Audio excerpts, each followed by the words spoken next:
السلام علی من لا نبی بعد۔ معزز سامعین، انبیاء کے سرتاج کا سفر معراج صلی اللہ تعالی علیہ وسلم، اس حوالے سے آج ہماری غالباً تیسری نشست ہے۔ معجزہ معراج ایک مطالعاتی، مشاہداتی، معلوماتی، مکاشفاتی سفر ہے۔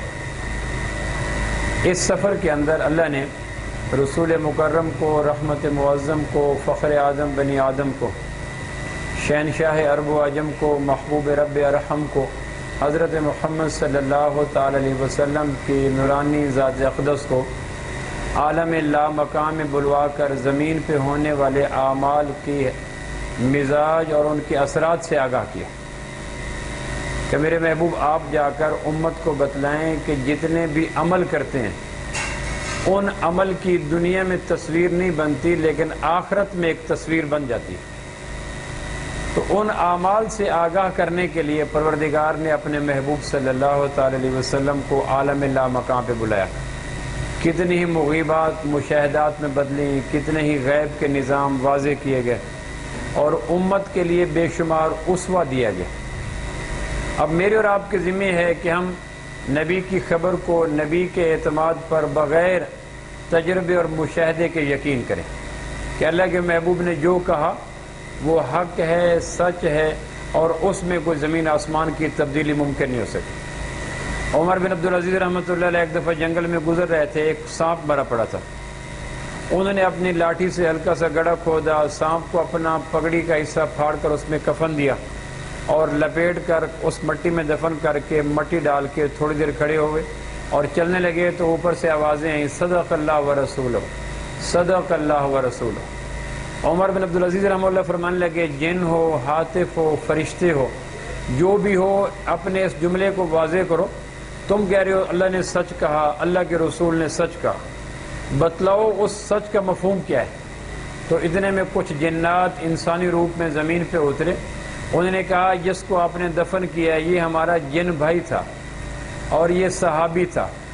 ہم نے طائف سے واپسی پر امام کائنات صلی اللہ تعالی علیہ وسلم کے دست حق پرست پر ایمان قبول کیا تھا، اور ہمیں اللہ کے نبی نے مخاطب کر کے فرمایا تھا تم میں سے ایک آدمی، ایک جن اپنی موت کا سبب خود ہوگا۔ حدیث میں آتا ہے کہ جو جن کسی موذی روپ میں آئے اور مسلمان مار دے تو مسلمان کے اوپر نہ قیامت میں کوئی ہرجانہ ہوگا، نہ دنیا میں کوئی پریشانی ہوگی۔ آپ فرمایا تم میں سے ایک مرنے والا جن اپنی موت کا سبب خود ہوگا، اور اس جن کو اس دور کا سب سے عظیم انسان دفن کرے گا۔ کا 2 دن پہلے ہمارا یہ جن بھائی سانپ کا روپ لے کر جنگل میں چلنے لگا۔ ہم نے اس کو سمجھایا کہ تم سانپ کا روپ نہ لو، موذی جانور کا روپ مناسب نہیں ہوتا۔ اس نے کہا جنگل میں بھلا مجھے کون دیکھے گا۔ اتفاقاً یہ جنگل کی جھاڑیوں میں پھر رہا تھا تو ادھر میں ایک چرواہا آیا، اس نے دیکھا اور وہ لاٹھی لے کے اس کے پیچھے پڑ گیا۔ اس سے پہلے کہ اپنی شکل بدلتا اس کی لاٹھیوں کی ضربوں میں آ کر یہ شہید ہو گیا۔ اب ہم پھر رہے تھے کہ اس کو دفن کون کرے گا، اور ہمارا طبیعت اور مزاج یہ کہتا تھا کہ دفن آپ کو کرنا چاہیے، کیونکہ آپ سے بڑا اس دور میں ہماری نظر میں کوئی آدمی زیادہ صالح نہیں ہے۔ پتہ نہیں آپ کے جی میں کیا آئی کہ آپ جنگل کی طرف آئے اور آپ نے آ کر سانپ کو دیکھا، حالانکہ سانپ کو دیکھ کر کوئی گڑھا نہیں کھودتا، کوئی امامہ نہیں پھاڑتا، کوئی لپیٹتا نہیں ہے، کوئی دفن نہیں کرتا۔ پتہ نہیں آپ کے جی میں کیا آئی، آپ نے امامے کو پھاڑا، لاٹھی سے اس کو زمین کے گڑھے کو کھودا، اس میں اس کو دفن کیا۔ جب یہ سارا مرحلہ طے کر کے آپ جانے لگے تو پھر ہم نے اوپر سے کہا صدق اللہ و رسولہ، سچ کہا اللہ نے اور سچ کہا اللہ کے محبوب صلی اللہ تعالی علیہ وسلم نے، جو فرمایا اللہ کے رسول نے وہ سچ ہوا۔ آدمی اللہ کے محبوب صلی اللہ علیہ وسلم کے اعمال پر بقدر دست و بازو، بقدر علم و دانش، بقدر مطالعہ و تجربہ، بقدر قوت و طاقت عمل نہیں کرتا۔ اللہ کے محبوب کے نورانی اعمال پر آدمی عمل کرتا ہے بقدر یقین۔ یقین جتنا ہوگا آدمی اتنا عمل کرے گا۔ کبھی کبھی معذور آدمی عمل کر جاتے ہیں، کبھی آدمی عمل نہیں کر سکتے۔ تو یقین پیدا کرائے غافل کے مغلوب گمات ہوئے۔ معراج کے سفر میں پروردگار نے اپنے محبوب کو ام ہانی کے گھر سے اٹھا کر عالم لا مقام پہ پہنچا کر کچھ اعمال کی تاثیر، کچھ اعمال کے نقشے بتلائے۔ اس میں سے ایک دو باتوں کا گزشتہ جمعہ اشارہ کیا تھا، دو چار باتیں اور عرض کر دیتے ہیں تاکہ آپ حضرات دور دراز سے تشریف لے اپنے دامن میں کچھ لے کے جا سکیں۔ معراج کے سفر میں آسمانوں پہ آپ نے مختلف مشاہدات دیکھے اور پھر آپ پوچھتے تھے یہ کیا ہے، یہ کیا، یہ کیا۔ آپ نے دیکھا کہ ایک آدمی، اس کے وجود کے اندر آگ اتری ہوئی ہے، رگوں میں، ہڈیوں میں، پٹھوں میں، شریانوں میں، وینز میں، خون میں، گردے میں، پھیپھڑے میں، روئیں روئیں کے اندر آگ اتری ہوئی ہے، اور وہ آگ کی تپش میں، آگ کے شعلوں میں، آگ کے الاؤ میں، آگ کی حدت میں اتنا مضطرب ہے، بے کل ہے، پریشان ہے، تڑپ رہا ہے، اور اس کو کسی آن کسی پل چین نہیں ہے، سمابی مزاج ادھر گرتا ہے ادھر گرتا ہے، اور آگ ہے کہ اندر مسلسل خاکستر کرتی چلی جا رہی ہے، روئیں روئیں سے درد کی ٹیسیں، چیخیں، آہیں، کراہیں نکل رہی ہیں۔ آپ نے پوچھا جبریل علیہ السلام سے یہ کون کم نصیب ہے جس کے وجود کے اندر یوں آگ اتر چکی ہے؟ تو جبریل علیہ السلام نے کہا اللہ کے محبوب یہ آپ کی امت کے وہ لوگ ہیں جو اپنے ماں باپ کا دل دکھایا کرتے تھے، ماں باپ کو اندر سے جلایا کرتے تھے۔ ماں باپ کسی بات سے منع کرتے یہ رکتے نہیں تھے، ماں باپ کسی بات کا حکم دیتے یہ کرتے نہیں تھے، ماں باپ چپکے سے اپنے کمرے میں میلے تکیے پہ سر رکھ کر کڑتے رہتے تھے، اندر سے کڑتے رہتے تھے کہ میں کیا کروں، اب یہ بچہ میرا کہنا نہیں مانتا، اس کا بول، اس کا رویہ، اس کا عمل، اس کا قول، اس کا فعل مسلسل باپ کے اندر آگ اتارتا رہتا تھا، اور اس کا باپ قسطوں میں مرتا رہتا تھا۔ آج اس کو دکھلایا جا رہا ہے کہ ماں باپ کے نافرمان کا آخرت میں انجام یہ ہوتا ہے، دنیا میں کوئی جرم ایسا نہیں ہے، بڑے سے بڑا گناہ ایسا نہیں ہے جس کی سزا کا وعدہ پروردگار نے دنیا میں کر رکھا ہو۔ شرک کا بھی نہیں ہے، ظلم کا نہیں ہے، قتل کا نہیں ہے، سود کا نہیں ہے، لیکن حدیث پاک میں آتا ہے ایک جرم ایسا ہے جس کی سزا کا وعدہ پروردگار نے دنیا میں کر رکھا ہے کہ اس آدمی کو سزا ضرور دوں گا، اور وہ جرم ماں باپ کی نافرمانی ہے۔ ماں باپ کی نافرمانی نہ کریں، کسی صورت میں بوڑھے ماں باپ کو اذیت مت دیں۔ امام کائنات نے ارشاد فرمایا جس کا مفہوم ہے کہ میرا بڑا جی کرتا ہے مدینہ منورہ ہو، مسجد نبی ہو، عشاء کی نماز ہو، جماعت کھڑی ہو، میں سورہ فاتحہ شروع کر دوں، پیچھے مقتدی کھڑے ہوں، اتنے میں نماز شروع ہو اور میری ماں کو پروردگار ابوا کے پہاڑوں کے دامن میں سے اٹھائے اور لا کر مدینہ منورہ کھڑا کرے۔ میری ماں جب فوت ہوئی تھی تو میں 6 برس کا تھا، عمر کے آخری دنوں میں پروردگار میری ماں کو جگائے اور وہ قبر سے اٹھ کر مدینہ منورہ کی مسجد نبوی کی سادہ و معصوم سی کچی دیوار کی اوٹ میں کھڑے ہو کے دیکھے کہ میرا ننھا منھا شہزادہ اب تو بوڑھا ہو گیا، ماتھے پہ جھریاں آ گئی ہیں، بالوں میں سفیدی آ گئی ہے، کمر میں خم آ گیا ہے، اور خلق خدا دیوانہ وار ان کے پیچھے چلتی جا رہی ہے، کٹتی جا رہی ہے، مرتی جا رہی ہے۔ تو میری ماں اس منظر کو دیکھ کر فرط جذبات میں آ کر، شدت خوشی میں آ کر مسجد نبوی کی کچی دیواروں کے عقب میں کھڑے ہو کے کہ محمد صلی اللہ تعالی علیہ وسلم، اور میں اس وقت امامت کے مصلی پہ ہوں، فرض نماز میں ہوں، قرات شروع کر چکا ہوں اور فاتحہ کا آغاز ہو چکا ہو، اور میری ماں مجھے پکارے، اس ذات اقدس کی قسم جس کے قبضے میں میری جان ہے اور جس نے مجھے نبی بنایا، رسول بنایا، اپنی ماں کی آواز کی لاج رکھتے ہوئے میں فرض نماز توڑ کر لبیک لبیک کہتا باہر آ جاؤں۔ امت کو بتلایا کہ تم تو ٹی وی نہیں چھوڑ سکتے، گٹر پہ بیٹھنے والے دوست نہیں چھوڑ سکتے، آداب اور جواب نہیں چھوڑ سکتے، آوارہ قسم کے ڈرامے نہیں چھوڑ سکتے، بدگماش قسم کے دوست نہیں چھوڑ سکتے۔ جب ماؤں کی آوازیں دیواروں سے ٹکرا کر واپس آ جاتی ہیں اور بچہ بے نیازی سے چلا جاتا ہے، جب باپ کی نصیحتیں دیواروں سے ٹکرا کر واپس آ جاتی ہیں اور بچے کے کان کی پردوں پہ کان جوں تک نہیں رینگتی، آسمان سے وہ عذاب اترتے ہیں کہ حدیث پاک میں آتا ہے کہ اگر زمین پہ پنچھی نہ ہوں، معصوم بچے نہ ہوں، رینگتے ہوئے جانور نہ ہوں، تو نافرمان اولاد کی وجہ سے یوں زمین پہ عذاب برسے کہ کوئی چلتا ہوا دکھائی نہ دے۔ اللہ نے اپنے نام کے ساتھ کہا ان اعبدوا اللہ، میری اطاعت کرو، وبالوالدین احسانا، اور ماں باپ کے ساتھ احسان کرو، عدل نہیں، انصاف نہیں، احسان کرو۔ عدل ہوتا ہے جو وہ کریں ہم وہ کریں۔ بچپن میں بغیر مانگے ماں باپ ہمارے لیے کھلونے لاتے تھے، ہمارے لیے پھل لاتے تھے، ہمارے لیے گڑیا لاتے تھے۔ گھر کے آنگن میں گھٹنوں کے بعد رینگتے والے بچے کو پتہ نہیں ہوتا تھا کہ جنگ بازار میں کسی جگہ کھلونا پڑا ہے، اسے پتہ نہیں ہوتا تھا فلاں جگہ شرٹیں پڑی ہیں، اور ماں باپ کے قدم رک جاتے تھے اور ان کے لیے وہ چیزیں لے کر لا کے رکھتے تھے۔ جب یہ روتا تو ان کی آنکھیں نم ہو جاتی، وہ ہنستا یہ مسکرا پڑتے، وہ جاگتا یہ پہلے بیدار ہو جاتے۔ زندگی ان کے پیچھے پیچھے گزری. اب عدل یہ ہے کہ میں اور آپ بھی ماں باپ سے پوچھے بغیر چیزیں لایا کریں.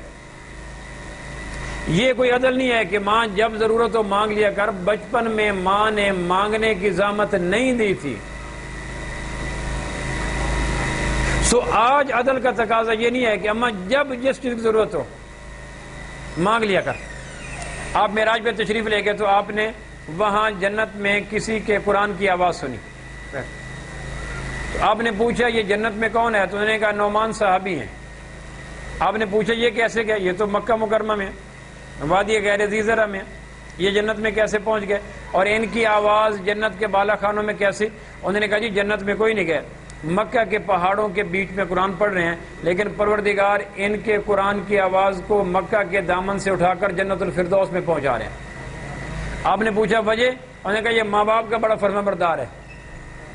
یہ ماں اس کی بوڑھی ہے، اس کو سر میں تیل لگاتا ہے، اس کی جوئیں نکالتا ہے، رات کو اپنے بازو پر سلا کر کھو جانے والے شہزادوں کی کہانیاں سناتا ہے، ماں کے کپڑے خود دھوتا ہے، باہر سے چیزیں لاتا ہے تو پہلے ماں باپ کے سامنے ڈھیر کر دیتا ہے، ماں سے کہتا ہے تم چن لو، باپ سے کہتا ہے تم منتخب کر لو، اس کے بعد کہتا ہے ماں میں بھی آپ کا کمی، میرے بیٹے بھی آپ کے کمی، اور آپ کا بچا کھچا اترن ریجیکشن ہم پہنیں گے.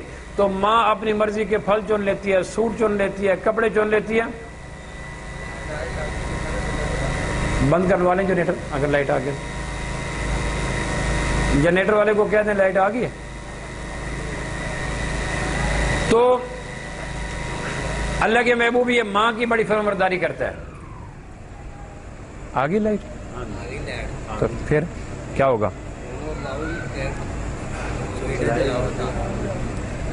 اس میں پھر 5 منٹ لگ جائیں گے.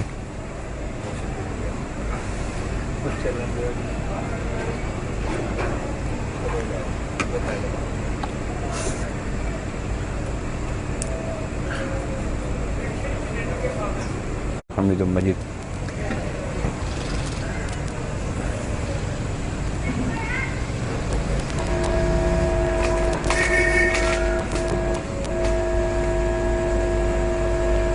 اللہم صلی اللہ سیدنا و مولانا محمد. تو کہا اللہ کے محبوب یہ ماں کے تیل لگاتا ہے، ماں کے منہ میں لقمے دیتا ہے، لقمے دینے سے پہلے خود چکھتا ہے، گرم ہو تو اپنی زبان جلاتا ہے، ماں کی زبان نہیں جلاتا. گھر سے نکلنے سے پہلے ماں کے تلوے کو ضرور بوسہ دیتا ہے کہ میں جنت کو بوسہ دے رہا ہوں. اور جب ماں اس کو پکارتی ہے اگر اس کو سمجھ نہ آئے کہ ماں نے کیا مانگا تو بیوی اور یہ دیوار کے پیچھے جا کے پوچھتے ہیں ماں جی نے کیا مانگا. تو بیوی کہتی ہے ماں سے پوچھ لو کیا مانگا. کہنے لگے نہیں ماں کو دوبارہ بولنے کی زحمت مت دو، بالعموم اس وقت ماں جی کیا مانگا کرتی ہے. تو جو ان کے ذہن میں آتا ہے وہ ساری چیزیں اٹھا کے کھڑے ہو جاتے ہیں، لو ماں یہ ماں یہ ماں یہ. تو یہ اپنے ماں کا بڑا فرما بردار ہے. جتنا ماں کی اپنی آواز کو ماں سے پست رکھتا ہے، جب تک ماں سو نہ جائے اپنے کمرے میں جاتا نہیں ہے. تازہ پھل قیمتی چیزیں ماں کے سامنے ڈھیر کرتا ہے. بچوں کو کہتا ہے ماں کی ریجیکشن، ماں کا اترن تم اور ہم کھائیں گے. تو جتنا یہ ماں کے سامنے بچتا چلا جاتا ہے، پست ہوتا چلا جاتا ہے، پروردگار اس کی آواز کو مکہ کی وادیوں سے اٹھا کر جنت الفردوس میں پہنچا دیتے ہیں. آپ نے سیدنا فاروق اعظم کو کہا تھا کہ تمہارے زمانہ خلافت میں ایک آدمی آئے گا اویس نامی، اور اس سے میری امت کے لیے دعا کروانا. اور آپ بالعموم 2 قمیض کبھی پہنتے تھے تو نیچے والا قمیض اتار کر آپ نے کہا تھا تم اس کو دے دینا اور اس سے میری امت کی دعا کروانا. حضرت عمر نے اپنے زمانے خلافت میں ایک دفعہ حج کے موقع پہ کہا اویس کرنے آیا ہوا ہے تو پتہ چل گیا. تو آپ نے کہا میری امت حضور کی امت کے لیے دعا بھی کرو اور اللہ کے محبوب یہ قمیض مبارک آپ کو دے گئے تھے یہ قبول کرو اور بتاؤ وجہ کیا ہے. اس نے کہا جس کی کوئی وجہ نہیں ہے ماں سوائے اس کے کہ میں اپنی ماں کی خدمت کرتا ہوں. ملا عمر کے زمانے میں میں نے اس قمیض مبارک کی زیارت کی تھی. ہم ملنے کے لیے گئے تو ملا عمر کا سب سے بڑا احسان یہ تھا کہ امام کائنات صلی اللہ تعالی وسلم کا وہ قمیض مبارک جو پشت تھا پشت چلتے چلتے ملا عمر کے ہاں پہنچا تھا، انہوں نے خصوصی اہتمام کروایا اور ہمیں 3 صندوقوں میں بند، ایک بڑا صندوق، ایک چھوٹا صندوق، ایک اس سے چھوٹا صندوق. چھوٹے صندوق کے اندر وہ نورانی پاکیزہ معطر اور کائنات کی قیمت سے خرب گنا قیمتی پوری کائنات اور جنت اس قمیض مبارک کے ایک تار پر قربان کر دی جائے۔ پروردگار نے ملا عمر کی برکت سے مجھے اس قمیض مبارک کو زیارت کرنے کا موقع عطا کیا تھا۔ تو حضرت عمر فرمایا کرتے تھے کہ ہم نے کہا اویس تم دعا کرو اللہ کے نبی کی امت کے لیے اور بتلاؤ یہ کہ تمہیں مقام ملا کیوں؟ تو کہا اس مقام کا سبب صرف اور صرف اور صرف ماں اور باپ کی خدمت ہے۔ امت کو یہ پیغام دیا گیا کہ جو ٹوٹتا ہے توڑو، جو چھوٹتا ہے چھوڑو، ماں باپ کے سامنے اف نہ کرو، ماں باپ کے سامنے اونچا نہ بولو، ماں باپ کو آخرت میں تنہائی، آخری عمر میں تنہائی نہ دو، اکلاپا نہ دو، سر شام آنے کے بعد بچوں میں کھو نہ جاؤ، بیوی کے پاس نہ بیٹھ جاؤ، سب سے پہلے بوڑھے ماں باپ کے ساتھ گپ شپ، بڑھاپے میں بھی جوانی کی منوپلی قائم رکھو۔ جب بچپنے کے اندر ہم چھوٹے تھے اور ماں سے خرچ مانگتے تھے تو وہ نماز کے بیچ میں ہاتھوں اور آنکھوں سے اشارہ کر کے ہمیں اس چیز کی اجازت دے دیا کرتی تھی، حالانکہ اس وقت ماں اللہ کے ساتھ ہم کلام ہوتی تھی۔ یہ ایک ایسا عظیم تحفہ ہے کہ پروردگار سے بعد میں معافی مانگ لیتی ہے، بچوں کی خواہشات کو پیچھے نہیں کرتی۔ تو معراج کی شب یہ بتلایا گیا کہ ماں باپ کے سامنے اونچا نہ بولو۔ اور جو آدمی یہ کہتا ہے کہ میرے کاروبار میں مسلسل لاس جا رہا ہے، راز کی بات بتا دیتا ہوں، ماں باپ کے اوپر انویسٹمنٹ کرو، قسم زمین آسمان کے خالق کی، پروردگار وہاں سے نوازے گا جہاں سے گمان نہیں ہوگا۔ بڑھاپے میں ماں باپ کے اوپر انویسٹمنٹ کرو، ان کی آنکھوں کی تمنائیں پڑھو، ان کے وجود بدن بولی کو پڑھو، ان کے باڈی لینگویج کو پڑھو، جو وہ چاہتے ہیں ان کو عطا کرتے رہو۔ آج کی نئی نسل کی کم نصیبی یہ ہے کہ ان کے بیچ میں یہ جوڑا روز بروز بے نیازی کی زد میں آ رہا ہے۔ باپ بچے کے دوستوں سے گزارش کرتا ہے تم سمجھاؤ، اور ماں بچی کی سہیلیوں سے بات کرتی ہے تم سمجھاؤ۔ یہ دونوں بوڑھا کپل اپنے اولاد کے نافرمان رویے کی وجہ سے ان کو نصیحت کرنے کا استحقاق بھی کھو بیٹھے۔ غلاف کعبہ ہو، زمزم سے غسل ہو، حتیم میں قبر ہو، لیکن ہو ماں باپ کا نافرمان، بخشش نہیں ہوگی، بخشش نہیں ہوگی۔ جتنی بڑی عبادات لے کے چلے جاؤ، ماں باپ کو ٹف ٹائم نہ دو، ماں باپ کے سامنے آرگو نہ کرو۔ اگر ماں باپ کو دلیل سے غلط ثابت کر لیا تو جھوٹے بیٹے باپ کے بیٹے بن گئے، اس میں کون سی کمال ہو گیا؟ باپ اور بیٹے میں دلائل آ گئے، بیٹے نے باپ کو دلائل سے گرا لیا، جھوٹا ثابت کر لیا، تو مبارک ہو، جھوٹے باپ کے بیٹے ہو۔ یہ کون سی عزت کی بات ہے؟ یہ کون سے سرخاب کے پر لے گئے کہ باپ کو جھوٹے کر کے بیٹھے؟ باپ کے سامنے گر جانا اچھا ہے، جتنا گرتے چلے جائیں گے پروردگار اتنا اچھالتا چلا جائے گا۔ قرآن مجید میں اللہ کے بعد سب زیادہ حکم جو امام کائنات کی اطاعت کے بعد ہے، ماں باپ ماں باپ ماں باپ ماں باپ۔ اور قرآن مجید میں آتا ہے بڑھاپے کے دنوں میں ماں باپ کے سامنے یوں رہو جس طرح زخمی تیر کا لگا ہوا پرندہ شکاری کے سامنے پڑا ہوتا ہے، تم بڑھاپے کے دنوں میں جوان بیٹو ماں باپ کے سامنے یوں رہا کرو۔ ماں ان پڑھ ہو، ماں انگوٹھے چھاپ ہو، ماں غریب فیملی کی ہو، ماں بالکل ان پڑھ ہو، جب کوئی عورت ماں بن جاتی ہے، حسن بصری کی جنت اس کے قدموں میں آ گئی۔ ماں ایک نماز نہ پڑھے، ماں کو الف لکھنا نہ آئے، ماں زمینداروں کے کھیتوں سے گندم کے سٹے چن رہی ہو، ماں دوسرے کے گھروں میں جا کر کپڑے دھو رہی ہو، جب کوئی عورت ماں بن جاتی ہے وقت کے ولی کی جنت بھی اس کے قدموں میں ہے۔ ماں کے عظیم ہونے کے لیے ماں ہونا کافی ہے، کوئی اور نسبت ضروری کوئی نہیں۔ بیٹا پوسٹ ڈاکٹریٹ ہو جائے، بیٹا ڈاکٹر ہو جائے، بیٹا ولی وقت ہو جائے، لیکن پھر بھی اگر باپ کی نافرمانی کر بیٹھا ساری ولایت دھڑام سے جلا کے رکھ دی جائے گی۔ ماں باپ کافر بھی ہوں تو بھی اوف نہ کرو، مومن تو مومن ہے نا، ماں باپ نافرمان بھی ہوں۔ موسیٰ علیہ السلام اور خضر علیہ السلام جس بستی سے گزرے تو وہاں ایک ٹیڑھی دیوار تھی، اللہ نے کہا اس کو سیدھا کرو، انہوں نے گارا بنا کے دیوار کو سیدھا کیا۔ بعد میں پوچھا یا اللہ اس دیوار کو سیدھا کرنے کا حکم کیوں دیا؟ کہ یہ یتیم بھائیوں کی دیوار تھی اور اس کے ماں باپ بڑے نیک تھے، اور ماں باپ کی دعا کی وجہ سے 2 نبیوں کو کہا گیا ان کی دیوار سیدھی کرو، کیونکہ دیوار کے نیچے یتیموں کا خزانہ چھپا پڑا تھا۔ ماں باپ کے فرما بردار کو زمانے کی کوئی بد دعا چھو نہیں سکتی، اور ماں باپ کے نافرمان کو کسی ولی کی دعا فائدہ دے نہیں سکتی۔ نفل نماز توڑ دو اگر ماں پکارے، قرآن مجید بند کر دو اگر ماں باپ پکارے، بے شک وہ کہیں چائے بنا کے دو، بے شک وہ کہیں ہمیں پانی بنا لے کے دو، لیکن ماں باپ کی آواز کو ناکام گھر کے اندر مت لوٹاؤ۔ بوڑھے ماں باپ کو اس بات کا پتہ ہوتا ہے کہ آسمان کی چھپی ہوئی تاثیر کس طرح زمین پہ اتاری جاتی ہے۔ تو آپ صلی اللہ علیہ وسلم نے ارشاد فرمایا کہ میں نے معراج کی شب اس بات کو دیکھا کہ ماں باپ کی نافرمانی کرنے والے اور ماں باپ کو ٹف ٹائم دینے والے اور ماں باپ کی نافرمانی کر کے ان کو قسطوں میں مارنے والے، ان کے روئے روئے میں آگ منتقل ہو چکی تھی۔ میں اور آپ اللہ سے پناہ مانگیں کہ اور اگر ماں باپ فوت ہو چکے ہیں تو ماں باپ کے دوستوں کے ساتھ حسن سلوک بھی وہی ثواب ملتا ہے۔ عبداللہ بن عمر رضی اللہ مدینہ منورہ سے مکہ مکرمہ آ رہے تھے، راستے میں پہاڑ سے ایک بددم نکلا، اس کو آ کے ملا۔ عبداللہ بن عمر کے پاس ایک گدھا تھا اور ایک اونٹنی تھی، انہوں نے گدھا اس کو دے دیا، ساری جمع پونجی اس کو دے دی اور دیر تک اس کو بیٹھ کے باتیں کرتے رہے۔ جاتے ہوئے پگڑی اس کے سر پہ پہنا دی تو ساتھ خادم نے کہا لمبا سفر باقی ہے، سواری اس کو دے دی، زیادہ راہ اس کو دے دیا، اس کے پاؤں کے نیچے اپنی چادر بچھا دی، اس کے سر پہ اپنی پگڑی پہنا دی۔ اتنا اوور ڈیو پروٹوکول دینے کی کیا ضرورت تھی؟ ایک بدو تھا چند درہم سے راضی ہو جاتا، ایک بدو تھا تھوڑے سے سلوک سے خوش ہو جاتا۔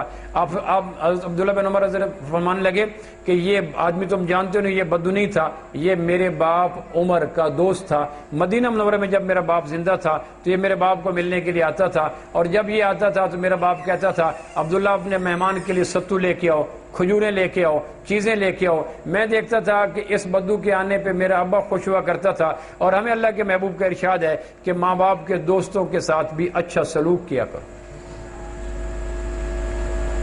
پھر آپ علیہ السلام نے دیکھا کہ معراج میں نے کسی آسمان پہ دیکھا، کچھ لوگ تھے ان کی شکل سور جیسی تھی، خنزیر جیسی شکل، اور ان کے اوپر والے ہونٹ کھینچ کر سر کے ساتھ لگائے جا چکے تھے، زبان لٹک کر پاؤں کے نیچے آ رہی تھی، اور منہ سے اتنا گندا خون نکل رہا تھا کہ بدبو ہی بدبو، لوگ اس کے زبان پہ پاؤں دے کے چلتے۔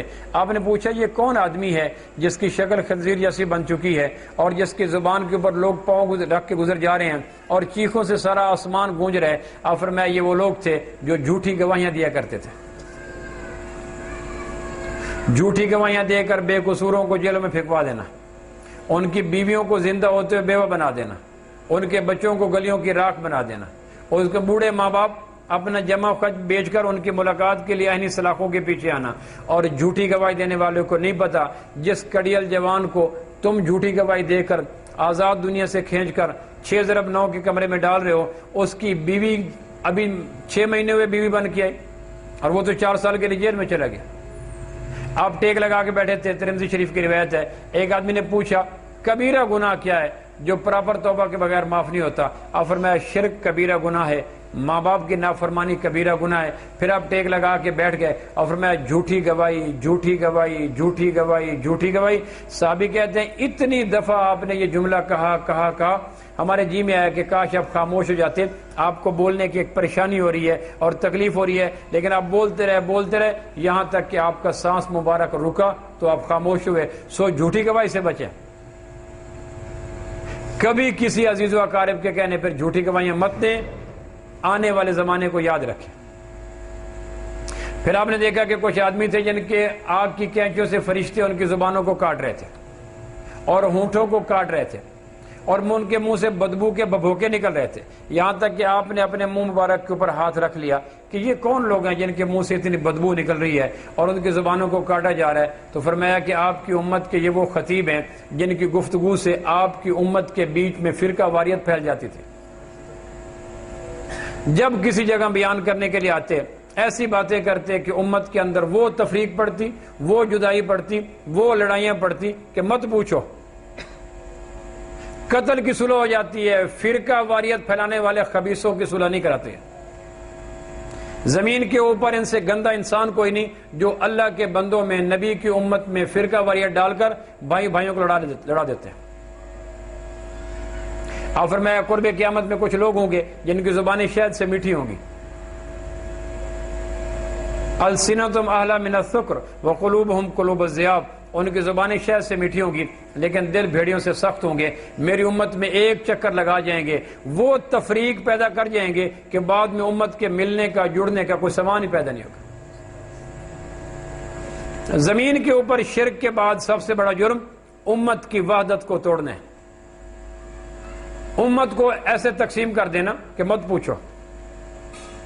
ہر وہ دین کی بات جس کے کرنے سے امت پھٹ جائے اسے پناہ مانگا کرو. جھوٹ کتنی بری بات ہے. آپ نے فرمایا جو مذاق میں جھوٹ بولتا ہے اس کی بدبو سے فرشتے 1 میل دور چلے جاتے ہیں. مذاق میں جو جھوٹ بولتا ہے، جھوٹے لطیفے، جھوٹی باتیں، جھوٹی گپیں، صرف لوگوں کو ہنسانے کے لیے جھوٹ کے بدبو اور بھبوکے نکالنے. مذاق میں جھوٹ بولے تو فرشتہ 1 میل دور. جو سنجیدہ جھوٹ بولے وہ اللہ نے لعنت کی شیطان پر یا لعنت کی جھوٹے پر. فخرج منہا فإنک رجیم وإن علیک لعنۃ الی یوم الدین. دفع ہو جا تیرے اوپر لعنت. لعنت وہ لفظ ہے جس کے آنے کے بعد کوئی خیر نہیں آتی. آپ علیہ السلام ایک اونٹنی پر سوار، ساتھ والی اونٹنی پر ایک صحابی سوار. اس کی اونٹنی بد کی تو صحابی نے اس کو کہا ملعون. آپ فرمایا جس پہ لعنت ڈالی جا چکی ہے وہ اونٹنی نبی کے قافلے میں نہیں چل سکتی، اس کو چھوڑ دو. صحابی نے چھوڑ دی. وہ اونٹنی جنگل میں پھرتی تھی، کوئی دودھ نہیں نکالتا تھا، جنگل میں پھرتی تھی، بچے ہوئے کو بچے نہیں لیتا تھا. اس پہ لعنت پڑ چکی ہے. اتنا خوفناک لفظ لعنت. لیکن قرآن مجید میں کیا؟ لعنت اللہ علی الکاذبین، جھوٹوں پر اللہ کی لعنت. اتنا خوفناک لفظ. لیکن فرمایا 2 بندوں کو صلح کروانے کے لیے جھوٹ بھی بول لیا کرو. یعنی صلح اتنا اہم چیز ہے کہ جھوٹ کو گوارا کر لیا. اور وہ سچ جس کے بولنے کے بعد آدمیوں کے تعلق ٹوٹ جائیں، توبہ کرو، توبہ کرو، توبہ کرو. ہر اس خطیب سے کروڑ میل کے فاصلے پہ چلے جاؤ جس کی گفتگو سننے کے بعد امت کی نفرت آتی ہو. نفرت کے لیے ہمارا اپنا وجود کم ہے. غیبت ہم میں، چغلی ہم میں، حسد ہم میں، بغض ہم میں، تکبر ہم میں، زنا ہم میں، ظلم ہم میں، قتل ہم میں. آنکھیں ہماری بے حیائی سے بھری ہوئی، دل ہمارے حب دنیا سے بھرے ہوئے، دماغ ہمارا انتقام سے بھرا ہوا، پاؤں ہمارے نافرمانی کے عادی، ہاتھ ہمارے ظلم کے عادی. نفرت کرنی ہے تو اپنا وجود کم ہے. 8-10 کی آنکھ پھوٹی، 8-10 کا سر کھلا، تب کہیں جا کر خطیب شہر کا جوہر کھلا. صحابی نے پوچھا بدترین لوگ کون ہیں؟ آپ فرمایا برے سوال نہیں کرتے، بدترین لوگ وہ علماء ہیں جس کی گفتگو کے بعد میری امت ٹوٹ جائے. کبھی بھی اللہ کے نبی کی امت کو پارا پارا کرنے کے جرم میں شعوری غیر شعوری طور پر شریک نہ ہونا. اور ہر وہ شخص جس کی گفتگو سننے کے بعد امت کی نفرت آ جائے اس گفتگو سے پرہیز کرو. کیونکہ اسلام کی تعلیمات کا مقصد آپس کی محبت ہے. یہ سارے پیٹ بھرنے کے دوزخ ہیں، تم یہ ہو، تم یہ ہو، تم یہ ہو. ہم مسلمان ہیں، اللہ کے نبی کے امتی ہیں، قرآن کو آخری کتاب ماننے والے ہیں، نبی رحمت کو آخری نبی ماننے والے ہیں، بیت اللہ ہمارا قبلہ ہے، کلمہ ہمارا اسلام ہے، یہ ہماری پہچان ہے. اس کے علاوہ کوئی ٹائٹل ہمارے لیے اچھا نہیں ہے. نہ حنفی، نہ مالکی، نہ دیوبندی، نہ بریلی، نہ وہابی، نہ سنی. یہ وہ سارے ٹائٹل ہیں جو امت کو قسطوں میں کند چھریوں سے ذبح کر دیتے ہیں. آپ فرمایا کہ قیامت میں نے دیکھا ان لوگوں کی زبانیں کاٹی جا رہی تھی. اس سے بچا جائے. پھر آپ نے فرمایا کہ میں نے ایک آدمی کو دیکھا جس کے سینے کے اوپر انگارے رکھے ہوئے تھے، اور انگارے کے وجہ سے اس کے اندر آواز گدھوں جیسی نکل رہی تھی.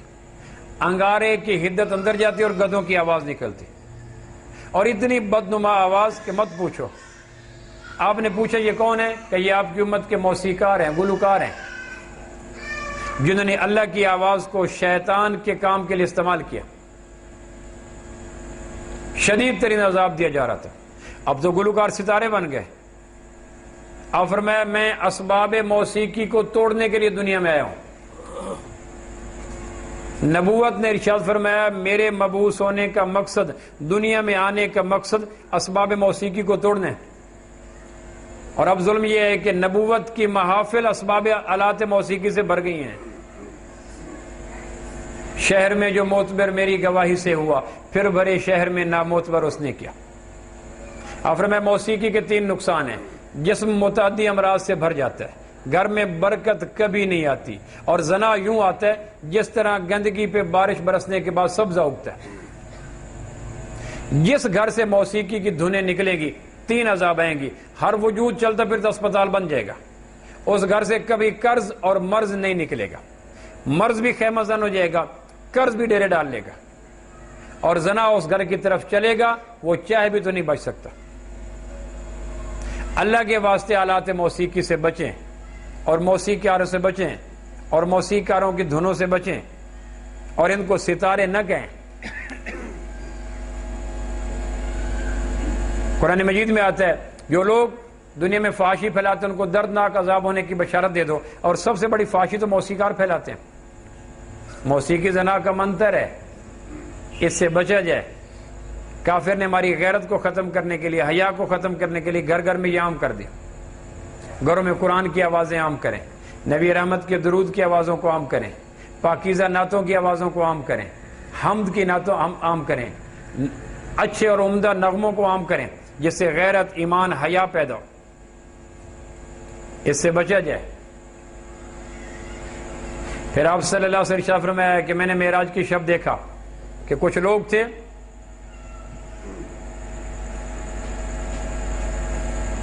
جن کے وجود کے حصے کاٹ کاٹ کر ان کے منہ میں ڈالے جا رہے تھے، حصے کاٹے جاتے منہ میں ڈالے جاتے۔ آپ نے پوچھا یہ کون ہے؟ کہ یہ وہ لوگ ہیں جو دوسروں کی غیبت کیا کرتے تھے۔ اور گزشتہ جمعہ میں نے عرض کیا تھا، حدیث میں آتا ہے کہ الغیبت اشد من 30 زنا فی الاسلام، غیبت کرنا 30 زنا کرنے سے بڑا جرم ہے۔ سننے والا بھی برابر کے شریک ہے کرنے والے کی طرح۔ زانی توبہ کر لیتا ہے، غیبت کرنے والا توبہ نہیں کرتا۔ مسجد میں پہلی صف پر بیٹھ کر امام کی غیبت ہو رہی ہے، جس کے پیچھے ابھی ہاتھ کھڑے کر کے نماز پڑھنی ہے، مسجد کے اندر اس کی غیبت ہو رہی ہے، باہر کا عالم کیا ہوگا؟ غیبت کا سب سے بڑا نقصان یہ ہے کہ آپس کی محبت کے سارے غنچے مرجھا جاتے ہیں۔ غیبت کرنے والا وہ سنڈی ہے جو محبت کے غنچوں کو کاٹتا رہتا ہے۔ پھر آپ فرمایا کہ میں نے ایک اور منظر دیکھا، ایک عورت کو الٹا لٹکایا ہوا تھا اور اس کا وجود نیچے کی طرف تھا اور چیخ و پکار عام تھی اور فرشتے گرز مار رہے تھے۔ میں نے کہا یہ کون ہے؟ کہ یہ شوہروں کو ستانے والی بیویاں ہیں،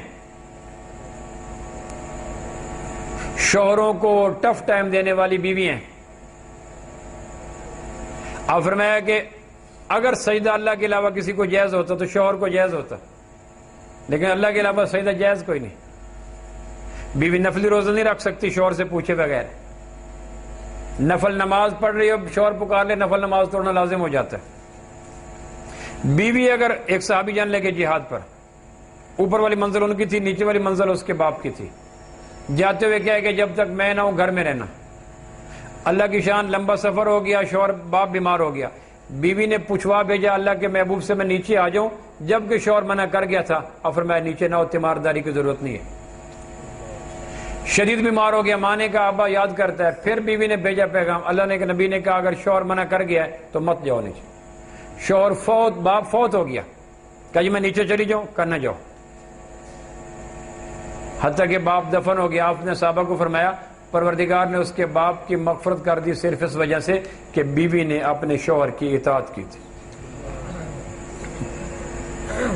بیٹیوں والے بیٹیوں کو رخصتی سے پہلے ایک بات ضرور سمجھائیں کہ بیٹا کچھ بھی ہو، شوہر کی نافرمانی نہیں کرنی، قیامتیں گزر جائیں شوہر کی نافرمانی نہیں کرنی۔ ہاں اگر شوہر کی فرمانبرداری کرتے ہوئے اللہ کی نافرمانی ہوتی ہو، شوہر کی فرمانبرداری کرتے ہوئے اللہ کے نبی کی نافرمانی ہوتی ہو، پھر نہ کرو۔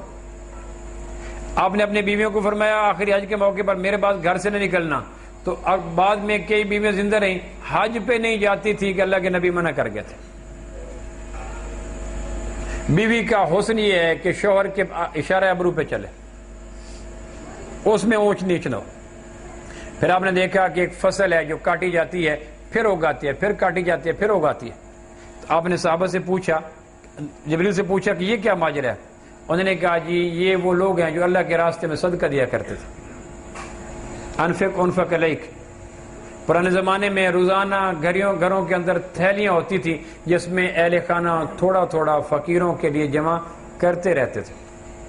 حدیث پاک میں آتا ہے فقیر کے مانگے بغیر جا کے دینے والے کو پروردگار بری موت سے بچاتا ہے۔ فقیر کو ہاتھ پھیلانے کا موقع نہ دے، جا کے دے آنا۔ نظر آیا یہ فقیر ہے اور یہ مانگتا نہیں، جا کے دے آؤ، پروردگار اس آدمی کو بری موت سے بچائے گا، چونکہ اس نے اللہ کے ایک بندے کو پریشانی سے بچایا۔ جا کے دے آؤ۔ آپ فرمایا سخی اللہ کے قریب، جنت کے قریب، لوگوں کے قریب، دوزخ سے دور، کنجوس اللہ سے دور، لوگوں سے دور، جنت سے دور اور جہنم کے قریب۔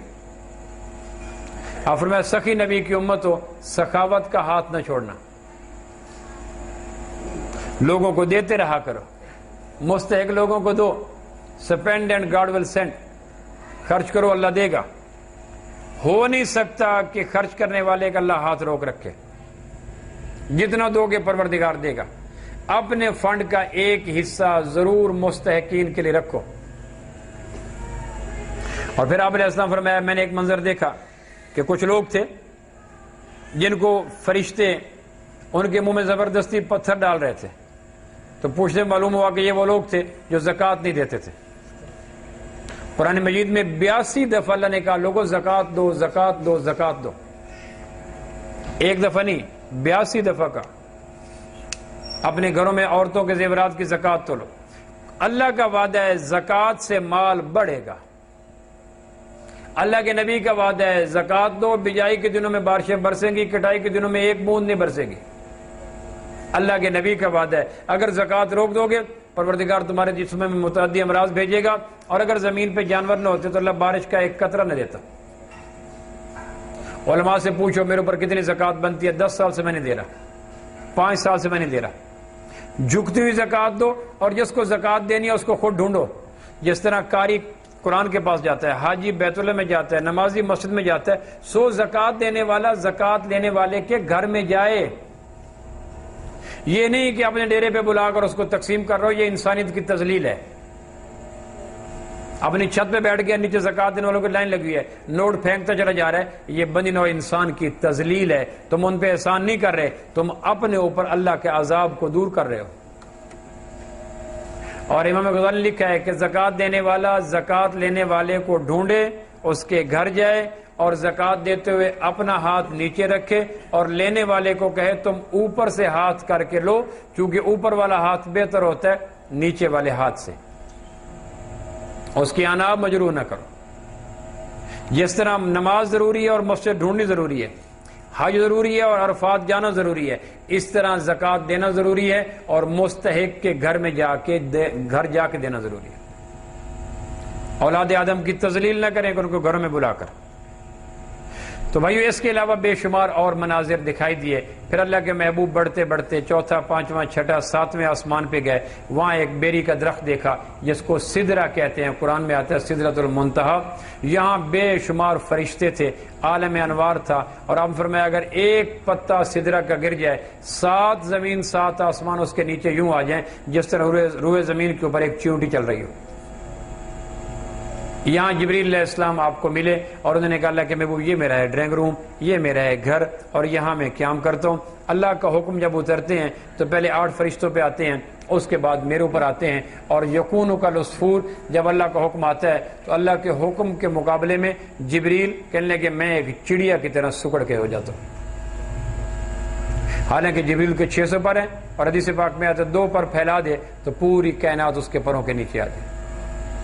یہاں پھر 7 آسمانوں کے فرشتوں کے سرداروں نے جبریل علیہ السلام سے کان میں ایک بات کی، تو وہ جبریل علیہ السلام آپ کے پاس ہے، اللہ کے محبوب یہ 7 آسمانوں کے فرشتے آ کر گزارش کر رہے ہیں، اگر آپ فرمائیں تو میں عرض کر دوں۔ آپ فرمائے عالم اللہ مکان کے سیاح نے، اور عالم اللہ مکان کے سیاح نے یہ فرمایا کہ ہاں بولو، تو کہ یہ کہتے ہیں جس طرح بیت المقدس میں نبیوں کو اپنے مقتدی ہونے کا شرف عطا کیا، مہربانی فرمائیں سدرۃ المنتہا میں آسمان کے 7 فرشتوں کو بھی اپنا مقتدی ہونے کا شرف عطا کریں۔ ایک کتاب میں نے پڑھا تو آپ نے جبریل کو مسکرا کے فرمایا کہ اتنا بڑا اعزاز اور اتنا بڑا شرف لینا چاہتے ہیں، کیا اس کا بدلہ کیا دیں گے؟ تو فرشتے کہنے لگے ہمارے پاس کیا ہے جو ہم بدلہ دے سکتے ہیں؟ ہاں یہ ہے کہ ہر آسمان کا فرشتہ کوئی رکوع میں، کوئی سجدے میں، کوئی قیام میں، کوئی تشہد میں، کوئی تسبیح میں، کوئی کسی کام میں، ہم سارے آسمانوں کے فرشتوں کی نیکیاں جو قیامت تک کریں گے آپ کے نام کرنا چاہتے ہیں۔ لیکن پھر کہنے لگے اللہ کے محبوب نیکیاں تو آپ کے وجود اقدس کی اداؤں کا نام ہے، آپ کے اعمال حسنہ کا نام ہے۔ آپ جو بولتے ہیں نیکی، جو سنتے ہیں نیکی، جیسے چلتے ہیں نیکی، جیسے کھاتے ہیں نیکی، جیسے سوتے ہیں نیکی۔ نیکی کی کرنسی تو آپ کے نورانی وجود اقدس کے اعمال کے ڈھلنے کا نام ہے۔ آپ کو نیکی کی ضرورت کیا؟ تو آپ فرمایا، اس کے جواب میں فرمایا کہ تمہاری مقبول نیکیاں، ریا سے پاک نیکیاں، اخلاص سے بھری ہوئی نیکیاں، اللہ کی رضا کے لیے کی گئی نیکیاں، میں 2 رکعت نفل پڑھوا کے اس لیے لے رہا ہوں کہ قیامت والے دن میرے وہ امتی جن کی نیکیاں کم ہوں گی، تمہاری نیکیاں ان کے ترازو میں ڈال کر ان کی نیکیوں کو بڑھانے کا انتظام کر دوں گا۔ اس پہ جبریل علیہ السلام نے کہا اللہ کہ محبوب، میں نے آدم سے لے کر عیسیٰ علیہ السلام تک ہر نبی کی بارگاہ میں حاضری دی ہے، لیکن میں نے کسی نبی کو اپنے امت کے حوالے سے اتنا حریص نہیں پایا جتنا آپ کی ذات اقدس کو پایا ہے کہ اس عالم لامکان کی بلندیوں پہ پہنچنے کے بعد بھی فرشتوں کی پرخلوص نیکیاں آپ اس لیے کیش کروا رہے ہیں کہ قیامت والے دن وہ لٹے پٹے امتی، وہ کم نیکیوں والے امتی، روتے چیختے کرلاتے امتی، ان کا جب ترازو کا بایاں پلڑا وزنی ہو جائے گا، دایاں پلڑا جھک جائے گا، آپ فرمایا میں اس میں نیکیاں ڈال کر ان کی نیکیوں کو وزنی کر کے جہنم کے راستوں سے موڑ کر جنت کی طرف رخ پھیر دوں گا۔ اور میں نے آپ سے بڑھ کر کوئی نبی اس موقع پہ آپ سے زیادہ حریص نہیں پایا۔ یہاں سے پھر عالم لا مکان کا سفر شروع ہوا۔ جبریل علیہ السلام نے یہاں ہینڈز اپ کر دیے کہ اوپر تجلیات اتنی ہیں، اللہ کا حسن اور نورانیت اتنی ہے کہ وہاں میں اگر جاؤں تو ایک چیونٹی کے برابر بھی اگر گیا تو جل کے بھسم ہو جاؤں گا، سو میں وہاں جانے کے لیے تیار نہیں ہوں۔ انشاءاللہ اللہ نے چاہا، کیونکہ میرا بھی ایک لیکچر ہے تاندلے والا میں، تو وہاں مجھے جانا ہے، اس لیے بعد